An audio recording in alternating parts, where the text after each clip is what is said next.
எல்லாருக்கும் வணக்கம். மீண்டும் ஒரு முக்கியமான விடயத்தோடு சந்திப்பதில் மகிழ்ச்சி. இந்த கோவிட்-19 பரவி வந்து தீவிரமாக இருக்கிற இந்த காலத்தில் நாங்கள் இந்த நியூஸில் கேள்விப்படுகின்ற வேர்டு என்றால் ஐசியூ பெட் காணாது, நிறைய பேஷண்ட்டுக்கு வெண்டிலேட்டர் வசதி காணாது, பல விடயங்களை வந்து நாங்கள் கேள்விப்படுறோம். ஆகவே இந்த ஐசியூ பெட் என்றால் என்ன, வெண்டிலேஷன் என்றால் என்ன, எந்தெந்த வகையான பேஷண்ட்ஸுக்கு வெண்டிலேஷன் தேவைப்படும் ஆகிய விடயங்களை அறிஞ்சிருக்கிறது இந்த காலத்துக்கு ஒரு கட்டாயம் ஒரு தேவையான விடயம். ஆகவே இந்த வெண்டிலேஷன் என்றால் என்ன, என்னென்ன தேவைகளுக்காக நாங்கள் இந்த வெண்டிலேஷனை யூஸ் பண்ணலாம் என்றதை பற்றிய விடயத்தை கூடுகின்ற ஒரு வீடியோ தான் இது. நான் சுஜன் சுகுமாரன், கிளம மெடிக்கல் ஃபேக்கல்ட்டியினுடைய 4ஆம் ஆண்டு மாணவன். தொடர்ச்சியான மருத்துவ வீடியோக்களை நீங்கள் பார்க்கணும் என்றால் இந்த பேஜை லைக் பண்ணுங்க, இந்த யூடியூப் சேனலை சப்ஸ்கிரைப் பண்ணுங்க. முதலாவது, இந்த கொரோனா வைரஸ் வந்து இந்த எங்கட நுரையீரலை தாக்குகின்ற ஒரு வைரஸ்.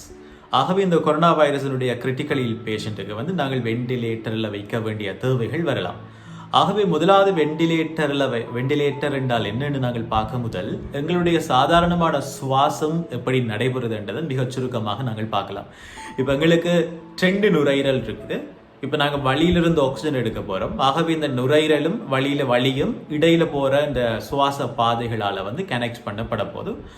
ஆகவே எங்கட இதில் இருக்கிற தசைகள் வந்து குறிப்பாக டயஃப்ரம் என்று சொல்லுவோம், பிரிமென் தகட்டு தசைகள் வந்து அப்படியே சுருங்கக்குள்ள எங்கட நுரையீரல் வந்து விரியும். நுரையீரல் விரியைக்குள்ள வந்து என்ன செய்யும் என்றால், இப்போ எங்கட வழியில இருக்கிற ஆக்சிஜன் வந்து குறிப்பாக நிறைய வாய்க்கள் போகும். வழியில இருக்கிற வாய்கள் எல்லாம் எங்கட நுரையீரலுக்குள்ள போகும். நுரையீரலுக்குள்ள போன பிறகு நுரையீரல்ல இருந்து அது வந்து குருதிக்கு போகும். ஏனென்றால் நுரையீரல்ல நிறைய குருதி குழாய்கள் ஓடி திரியும். ஆகவே அந்த ஆக்சிஜன் வந்து நுரையீரலுக்கு போனாலே அங்கால குருதிக்கு போன மாதிரி தான். இப்போ அப்படியே இந்த தசைகள் அப்படியே தளரைக்குள்ள எங்களோட சுவாச லங் வந்து, அதாவது எங்களோட நுரையீரல் வந்து சுருங்கும். நுரையீரல் சுருங்கிக்குள்ள வந்து செய்யப்பட்டால் எங்களோட வெளிச்சுவாசம் நடைபெறும். ஆகவே குறிப்பாக இந்த கார்பனீர் ஆக்சைடு எனப்படுகின்ற ஒரு வகையான நச்சு வாயு வந்து வெளியில போகும். இப்ப இன்னொரு முக்கியமான விடயம், இந்த தசைகளை சுருங்க செய்யறது யாரென்றால் நரம்புகளை கண்ட்ரோல் பண்றது யாரென்றால் எங்களோட பிரெயின். ஆகவே நாங்கள் அப்படியே உச்சுவாசம் வெளிச்சுவாசத்துல பங்கு பெறுற முக்கியமான விடயங்கள் என்னென்றால், ஒன்று வந்து கட்டாயம் வலி இல்லாமல் ஒன்றும் செய்யலாது, குறிப்பாக ஆக்சிஜன். 2வது சுவாச பாதை, ஒரு குழல் மாதிரி தான் இருக்கும் சுவாச பாதை.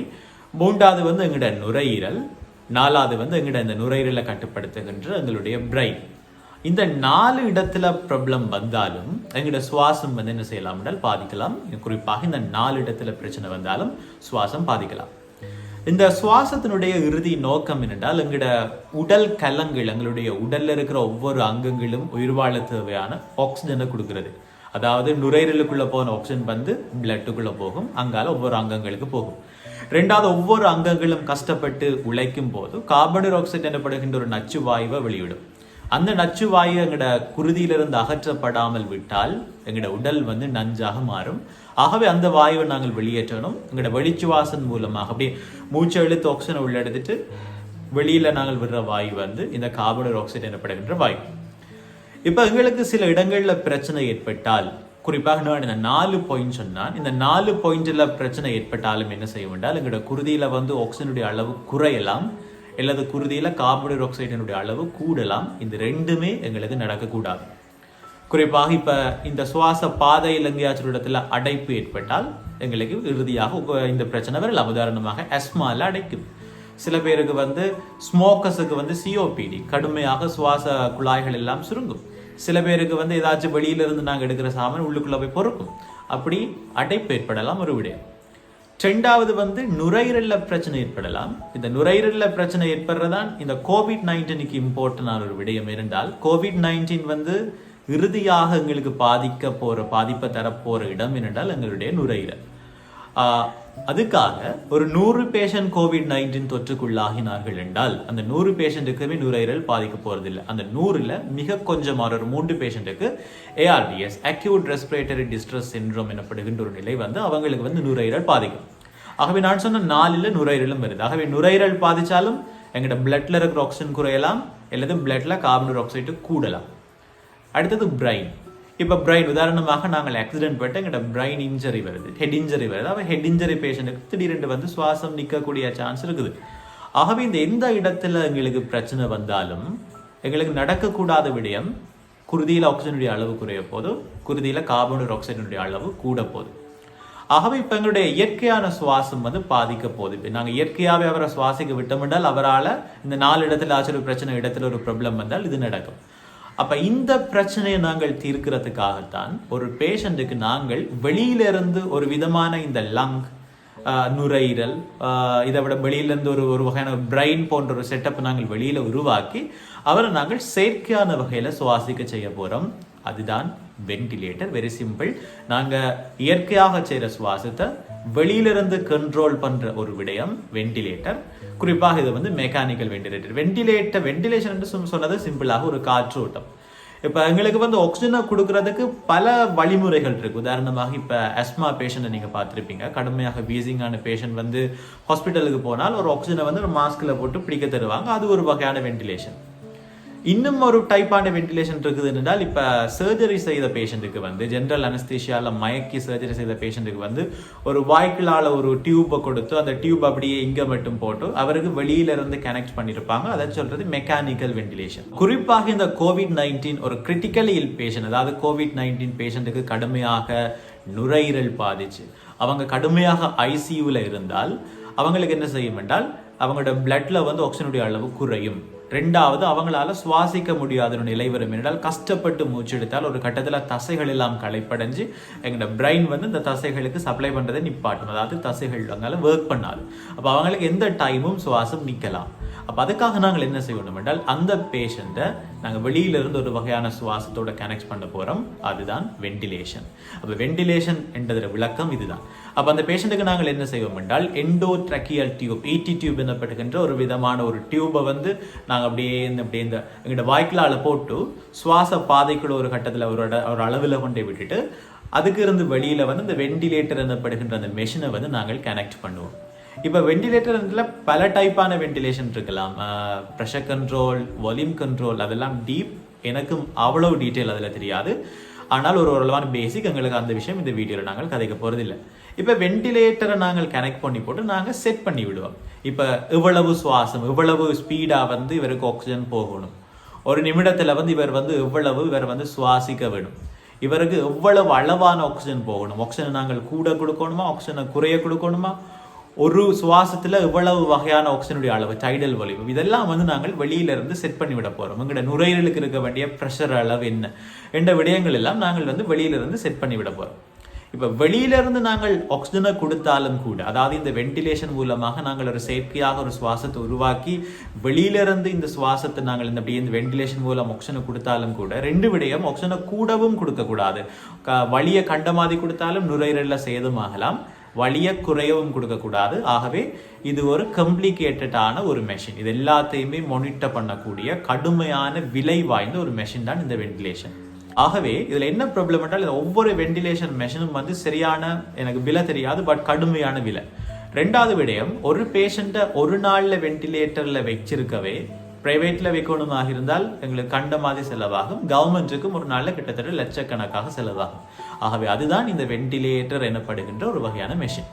ரெண்டாவது விடயம், ஒரு COVID-19 பேஷண்ட், ஒரு கிரிட்டிக்கல் இல் பேஷண்ட், அதாவது ஒரு கடுமையான ஒரு நிலைக்கு போனால் அந்த பேஷண்ட்டுக்கு நாங்கள் எவ்வளவு காலம் வென்டிலேட்டர்ல வச்சிருக்கணும் என்று சொன்னது டிபெண்ட். இப்போ எங்களுக்கு அந்த பேஷண்ட்டுக்கு வந்து நுரையீரல்ல தொற்று இருக்குது, அந்த நுரையீரல்ல இருக்கிற தொற்றை வந்து எங்களோட பொடி வந்து ஃபைட் பண்ணி கொஞ்சம் கொஞ்சமா ஃபைட் பண்ணி வந்து அந்த தொற்றை வந்து நீக்கும். தொற்றை நீக்கின பிறகு எங்களால் நார்மலாக சுவாசிக்கலாம் என்ற ஒரு நிலை வந்த பிறகு நாங்கள் வென்டிலேட்டர்ல இருந்து அந்த பேஷண்ட் எடுத்துடுவோம். ஒரு பேஷண்ட் மெக்கானிக்கல் வென்டிலேட்டர் இருக்கும் போது அந்த பேஷண்ட் வந்து அன்கான்ஷியஸ், அதாவது அந்த பேஷண்ட்டை வந்து நாங்கள் வந்து ஃபுல்லாக மயக்கி ஃபுல்லாக பேரலைஸ், ஒரு செயல் இழந்த ஒரு நிலையில தான் வச்சிருப்போம். ஏனென்றால் பேஷண்ட் சுவாசிக்கக்கூடிய நிலையில் இருந்தால் பேஷண்ட் ஒரு விதமா சுவாசிச்சுட்டு இருப்பாங்க, வெளியில இருந்து போற இந்த செயற்கை சுவாச மெஷின் ஒரு விதமா சுவாசிச்சுட்டு இருக்கும். ரெண்டுமே வந்து ஒன்றோடு பொருந்தாது. அதால டோட்டலாவே நாங்கள் இந்த மெஷினிட்ட பொறுப்பை கொடுத்து போட்டு இந்த பேஷண்ட்டை வந்து சுவாசிக்காமல் பேஷண்ட்டை நாங்கள் ஃபுல்லாக ஒரு செடேட் பண்ணி ஃபுல்லாக பேரலைஸ் பண்ணி பேஷண்ட்டை வந்து ஒரு மயக்க நிலையில தான் வச்சிருப்பாங்க. ஆகவே இதெல்லாம் வந்து மானிட்டர் பண்ற டீம் எதென்றால் ICU டீம், அதாவது எவ்வளவு வீதத்துல சுவாசிக்கணும் எல்லாமே பெர்ஃபெக்டாக மானிட்டர் பண்றதுக்கு வந்து ICUல அதுக்குரிய டீம் இருக்குது. இப்படித்தான் ஒரு இறுதியாக ஒரு பேஷண்ட் வந்து வென்டிலேஷன்ல வச்சிருக்கப்படும். இந்த வென்டிலேஷன் சொன்னது ஒரு மெடிசினுடைய மிகப்பெரிய ரெவல்யூஷன்.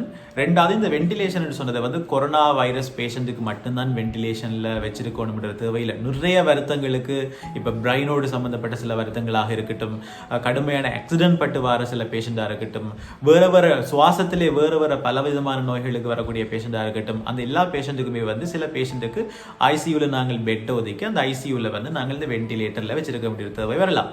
அப்போ ஐசியூ பெட்ன்னு சொன்னது சாதாரணமான ஒரு பெட் இல்லை. ஐசியூ பெட்ன்னு சொன்னது ஐசியூவில் எங்களுக்கு ஒரு இடம், அதுதான் ஐசியூ பெட்.